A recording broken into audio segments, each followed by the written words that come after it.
IT job కోసం చూస్తున్నారా? ఐటీలో కెరియర్ బిల్డ్ చూసుకోవాలనుకుంటున్నారా? అయితే సమాధానం కోడింగ్ ట్యూటర్.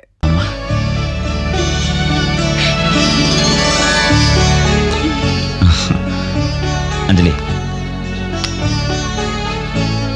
చెయ్యి. అప్పు చేసి తీసుకొచ్చావా అన్నయ్య? ఇదే ఆఖరప్పమ్మా.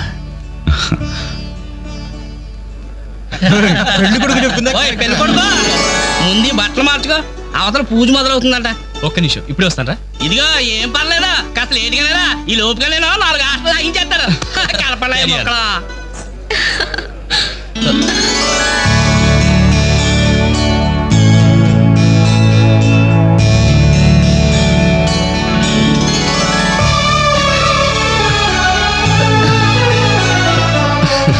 ప్లీజ్. ఏ అంజలి, పెళ్లి కొడుకు మిలిటరీ ఆఫీసర్ అంటే మోటుగా ఉంటాడేమో అనుకున్నాం. స్మూత్ గా స్మార్ట్ గా ఉన్నాడే.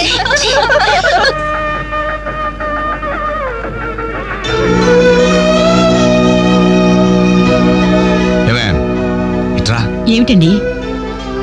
ఈ చైన్ రఘుకిచ్చి అల్లుడు గారికి వేయమని చెప్పు. రేపు మగపెళ్లి వాడి నుండి బావమరిది ఏమిచ్చాడన్న మాట రాకూడదు. ఆ ఇచ్చేదేదో మీరే ఇవ్వచ్చు కదండి. నేనిస్తే వాడిని అవమానించడానికి ఇచ్చాననుకుంటాడు. నువ్వెళ్ళు, నేను గుడికి వెళ్ళొస్తాను. రఘు, ఇలారా. ఏంటమ్మా? ఈ చైన్ తీసుకెళ్లి పెళ్లి కొడుకు ఇవ్వరా. ఎవరిచ్చారు? మీ నాన్నగారు. నేనే మొక్కల తర్వాత కలుపుతారు, ముందు వందరాని ఎంతైనా మగ పెళ్లివారే ఎంత దర్జాగా పేకాడుతున్నారు. ఏమండే, పెళ్లి ఎప్పుడో తెల్లారుజామున 3 గంటలకి. ఏం పర్లేదు, మీరు కూడా వచ్చాయి. రండి రండి. నువ్వేనా ఒక ఏంటమ్మా ఇంత లేటు? తొందరగా పదండి, అయిపోతుంది. మీరెళ్ళి అమ్మాయి రెడీ అయిందేమో చూడండి. రానివ్వండి బాబు, రానివ్వండి. ఫుల్ కౌంట్ రానివ్వండి. ఒరే, మొక్కలు తిరిగిన మగోళ్ళతోటి పోటీకొచ్చారా?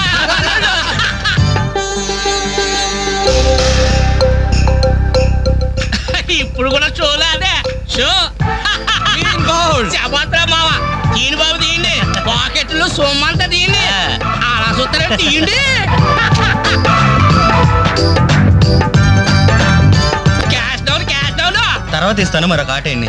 ఏంటి బాబు, మరో ఆట అయ్యాలా? పాపం పాకెట్ ఖాళీ అయినట్టుందన్నా. పాకెట్ ఖాళీ అయితే మాత్రమే మెడలో చైన్ ఉంది, ఏడు కుంకరాలు ఉన్నాయి. పట్టుకోలు తీసాడమంటే సిగ్గుపడాలి కానీ మెడలో చైన్ తీసాడడానికి తీయబడి తీయే అలా చూస్తామని తీయే.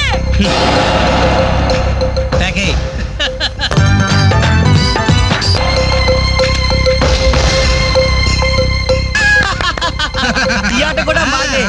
టోటల్ గా వాష్ అవుట్ చేసే వరకు మేము వదలం. ముందు మొక్కలే, తర్వాత డబ్బులు ఇస్తాం. అప్పు గిప్పు జాంతానాయి. ఉంటే డబ్బులు తీ, లేకపోతే ఒంటి మీద నగలు తీ. వాళ్ళ ఒంటి మీద వస్తువులు ఎక్కడైనా వేసుకున్న చొక్కాలు తప్ప. తీయండి బాబు, చొక్కాలు తీయండి. ఏంట్రా వాగుతున్నావు? పద్ధతి కాదు బ్రదర్, మర్యాదగా చొక్కా వదలు. నీకు మర్యాద ఏంట్రా?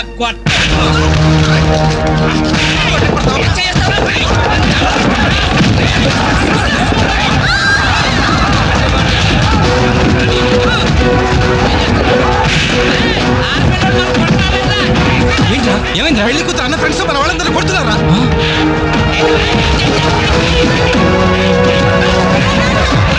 ఏంట్రా? పెళ్లి కొడుకు ఫ్రెండ్స్ మన వాళ్ళని కొడుతున్నారా?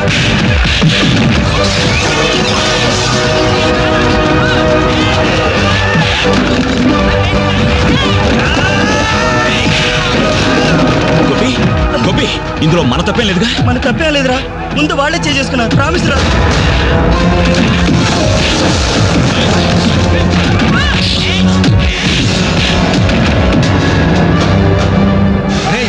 కాబోయే బావని కనీసం మర్యాద కూడా లేకుండా మా మీద చేసుకుంటావురా?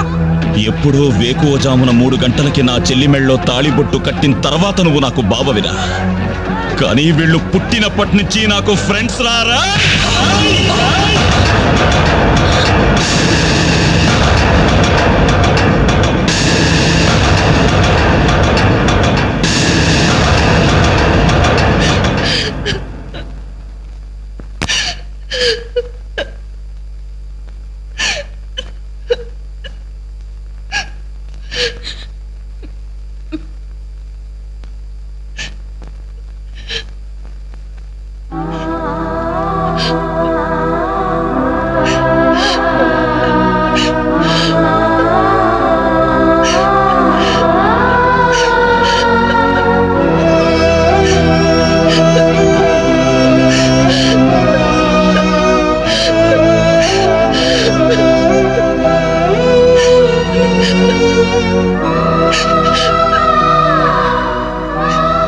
ఎప్పుడు వాడి ఇంట్లో లేడని ఏడ్చేవాళ్ళం. ఇప్పుడు వాడు ఉన్నందుకు ఏడవాల్సి వచ్చిందమ్మా.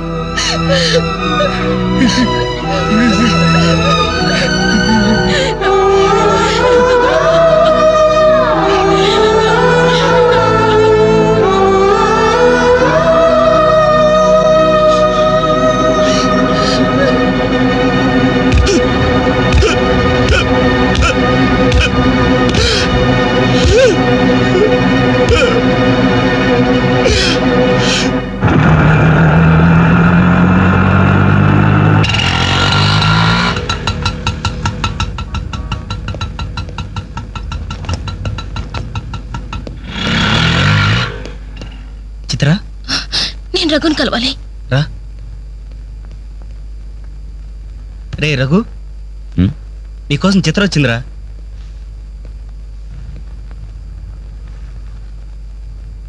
చిత్ర, ఏమిటిది? మా వాళ్ళు నాకు వేరే పెళ్లి నిర్ణయం చేశారు. అందుకే ఇల్లు వదిలి వచ్చేసాను. తొందరపడ్డావేమో చిత్ర. ఇంకా అక్కడే ఉంటే బలవంతంగానైనా నా పెళ్లి చేస్తారు. చిత్ర, నా చెల్లెలి పెళ్లి నా వల్లే ఆగిపోయింది. ఇంట్లో వాళ్ళకి మొహం చూపించలేక వారం రోజుల నుంచి ఇక్కడే ఉంటున్నాను. ఈ పరిస్థితుల్లో నాకు తెలుసు నువ్వు నీ పరిస్థితి గురించి ఆలోచిస్తున్నావు. నా గురించి కూడా కొంచెం ఆలోచించు. ఒక ఆడపిల్లని గడప దాటి పెట్టుతో సహా బయటకు వచ్చానంటే మా ఇంట్లో ఏం జరిగి ఉంటుందో ఊహించు. ఇంకా నా వల్ల కాదు. వెంటనే మన పెళ్లి జరిగిపోవాలి. చిత్ర, మూర్ఖంగా మాట్లాడద్దు. అన్నిటికీ పెళ్లి సమాధానం అనుకుంటే అలాగే చేసుకుందాం. అదిగో కనబడుతుంది ఆ దేవాలయం. అక్కడికి తీసుకెళ్లి ఓ పసుపు తాడు కడతాను. ఫ్రెండ్స్ వస్తారు, ఆశీర్వదిస్తారు, ఏదో తోచిందిస్తారు, వెళ్ళిపోతారు. ఆ తర్వాత మన జీవితం ఏంటి, ఎలా బతుకుదాం? అందుకే చిత్ర, ఓ 2 నెలలు ఓపిక పట్టు. నాకు ఉద్యోగం వస్తుంది. రాకపోతే? వస్తుంది చిత్ర, రాకపోతే వస్తుంది. ఛే! నన్నెవ్వరూ అర్థం చేసుకోరు. ఇంటికెళ్తే మా నాన్న నన్ను అర్థం చేసుకోడు. బయటికెళ్తే చుట్టుపక్కల వాళ్ళు అర్థం చేసుకోరు. చివరకు నన్ను నమ్మి నాతో జీవితం పంచుకోవాలనుకున్నా నువ్వు నన్ను అర్థం చేసుకోకపోతే నాకు వేరే మార్గం లేదు. నువ్వు కాదంటే చావనైనా చస్తాను గాని తిరిగి మా ఇంటికి మాత్రం వెళ్ళను. సరే, ఇప్పుడు నన్ను ఏం చేయమంటావు చెప్పు. ఏమండి, రఘు ఇంటికి వచ్చి వారం రోజులు అవుతుందండి. అయితే నాన్న, ఈరోజు అన్నయ్య పుట్టినరోజు. నాన్న, ఏం చేయమంటారు నన్ను? ఆ? కేక్ కట్ చేసి ఫంక్షన్ పెట్టమంటారా? ఏమే, వాడు పుట్టినరోజని ఇదిగో 10 రోజుల క్రితమే బట్టలు కొన్నాను. తండ్రినే. కానీ వాడు చేసిందేంటి? ఈ రోజు బజార్కి వెళ్తే ప్రతి వాడు ఏమండి మీ అమ్మాయి పెళ్లి ఆగిపోయిందట్టు కదా, దానికి కారణం మీ అబ్బాయినట్టే కదా అంటుంటే తల ఎక్కడ పెట్టుకోవాలని తెలియక చస్తున్నాను. ఇదిగో నేను లేనప్పుడైనా సరే వాడిని గాని ఈ గడపలు అడుగు పెట్టనిచ్చావో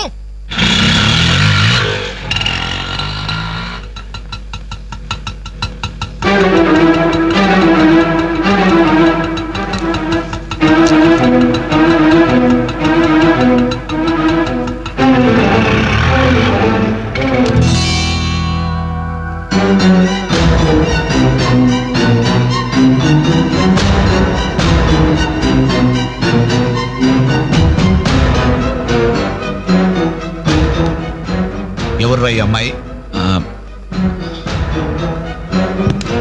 నమస్తే అండి. నా పేరు చిత్ర.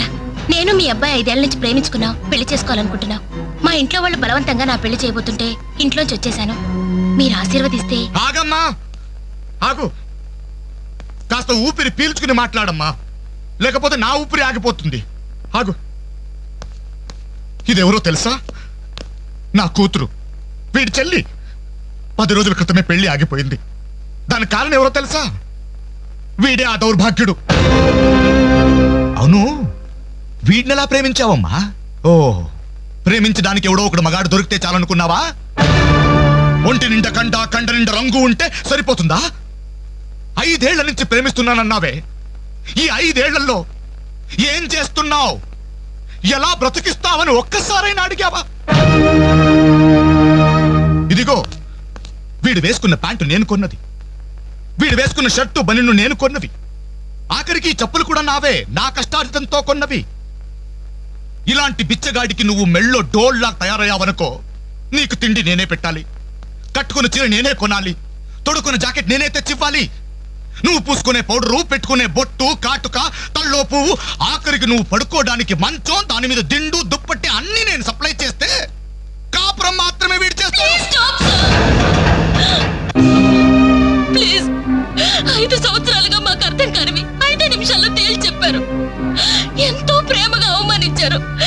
థ్యాంక్స్. చిత్ర ప్లీజ్ రఘు, నాతో రావద్దు. మీ నాన్న నా కళ్ళు తెరిపించాడు. అది కాదు చిత్ర. Sorry sir. మీరు మీ ఉద్యోగాన్ని వెతుక్కోండి, నేను నా జీవితాన్ని వెతుక్కుంటాను. చిత్ర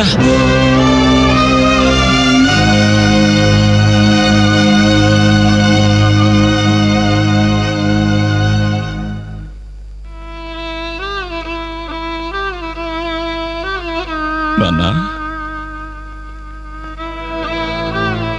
చాలా సంతోషం నాన్న. నా జీవితంలో మర్చిపోలేని అవమానం చేశావు. నన్ను ప్రేమించి నా మీద నమ్మకంతో వచ్చిన అమ్మాయి ముందు నన్ను మాటలతో చిత్రవత చేశావు. అవునన్నా, ఈ ప్యాంట్ నీది, ఈ చొక్కా నీది, ఇదిగో నే కట్టుకున్న వాచి, వేసుకున్న చెప్పులు అన్నీ నీవేనన్నా. ఆఖరికి ఈ శరీరం, ఈ ప్రాణం కూడా నువ్విచ్చిందేనన్నా. నేను నీ రక్తం పంచుకు పుట్టిన నీ బిడ్డను నాన్న. నాకు నువ్వు కాక ఇవన్నీ ఎవరు, ఇంకెవరిస్తారు నాన్న? తండ్రి అనేవాడు కొడుకుతో 5 సంవత్సరాల వరకు తండ్రిగా ఉండాలి, 15 సంవత్సరాల వరకు గైడ్గా ఉండాలి, 15 సంవత్సరాల తర్వాత ఫ్రెండ్గా ఉండాలి అంటారు. కానీ నువ్వు నాకు ఏ దశలోనూ ఏమీ కాలేదు కదా నాన్న. పైగా 25 సంవత్సరాలు కష్టపడి పోషించిన కొడుకు వ్యక్తిత్వాన్ని ఒక అమ్మాయి ముందు చంపేశావు. నా పుట్టినరోజు నాడు నాకు గొప్ప బహుమానం ఇచ్చావు నాన్న. జన్మ జన్మలకి మర్చిపోలేని బహుమానం. నా పుట్టినరోజు నాడే నిన్ను చంపేశావు నాన్న. చంపేశావు.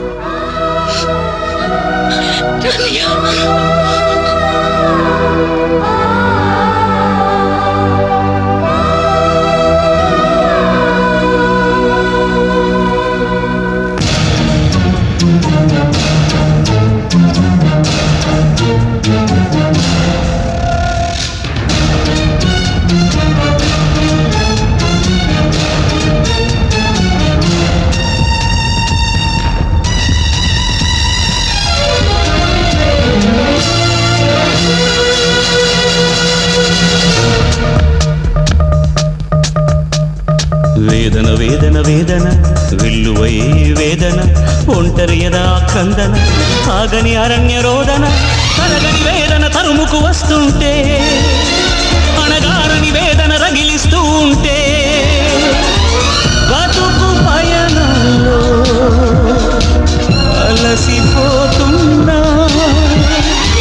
వెతల సమరంలో విసిగిపోతున్నా వేదన వేదన వేదన వెల్లువై వేదన ఒంటరి యదా కందన ఆగని అరణ్య రోదన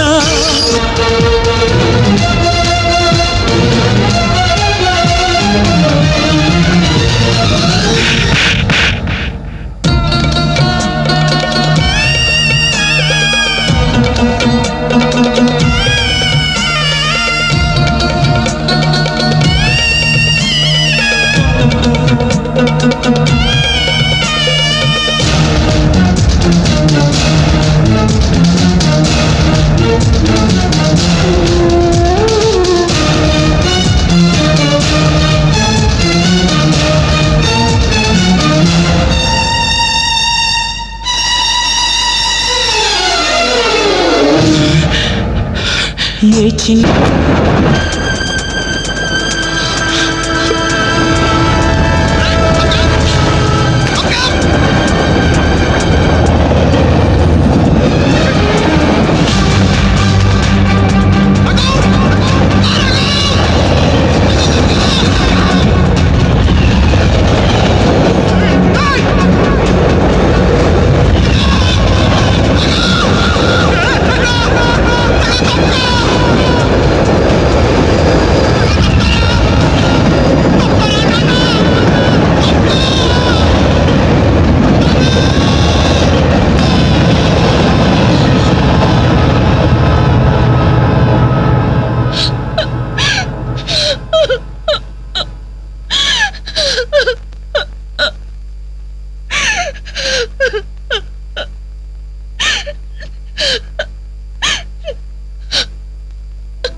మీలో మీకే తెలియని టాలెంట్ ఉంది.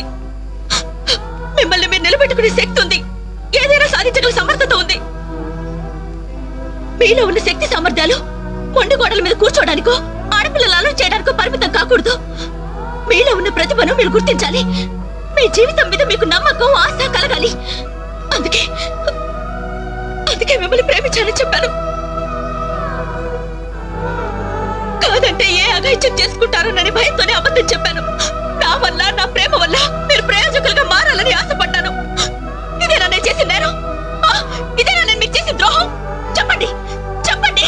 సమాధానం చెప్పండి రా. చెప్పండి. నలుగురు కుర్రాళ్ళతో ఐ లవ్ యూ చెప్తాను నాన్న కూతురు అడిగితే అలాగే చెప్పమ్మా అని బుద్ధున్న ఏ తండ్రి అనడు.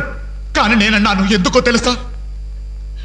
కొడుకు పోతే కన్నవాళ్ళు అనుభవించే చిత్రవద ఎలా ఉంటుందో నాకు తెలుసురా. అదే కడుపు కోత మీ కన్న వాళ్ళు అనుభవించకూడదు.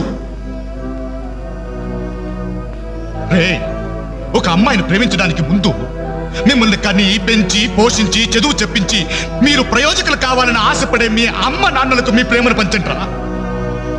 ఇప్పుడు లైఫ్ ఎంజాయ్ చేస్తుంటే బాగానే ఉంటుంది. కానీ రేపు 30-35 సంవత్సరాలు అయ్యాక అప్పుడు తెలుస్తుందా జీవితం విలువేంటో అని.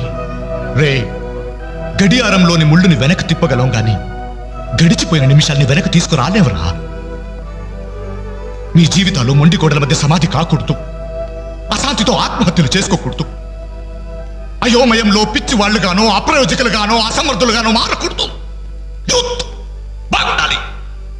ఇప్పటి కుర్రాళ్ళు కంప్యూటర్స్ తో పోటీ పడుతున్నారా? మీలాంటి కుర్రాళ్ళే పుల్లెల గోపీచంద్, విశ్వనాథ్ ఆనంద్, సచిన్ టెండూల్కర్ అలా కారణాలు మీకు. బాగుండాలి మీరు. Youth our future.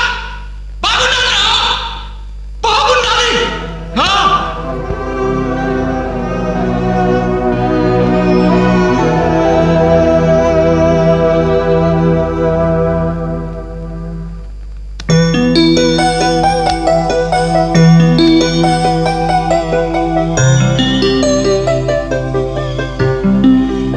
ఏమండి, అటు చూడండి.